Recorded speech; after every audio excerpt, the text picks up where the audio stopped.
Welcome. In front of me is a TCL 403, and today I will show you how you can capture a screenshot on this phone.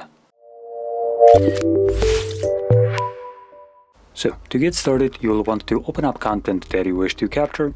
I'll be using home screen as an example for this, so it's already open and visible on my screen.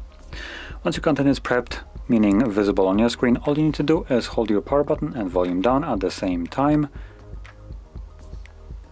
You'll get a pop-up with scroll, share and edit options, and after a moment it will disappear. Now the very first time you also will have a bit of an info what each option does, and you have a guided button at the bottom, so you just press it 3 times and it goes away.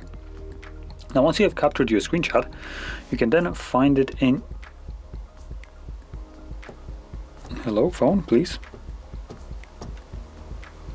Oh boy.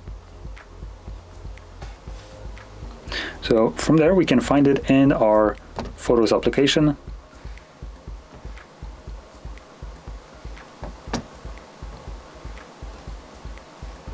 So we have a gallery right here.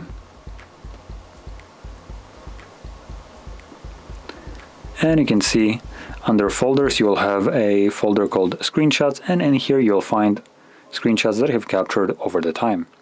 So there we go. Now, if you found this very helpful, don't forget to hit like, subscribe, and thanks for watching.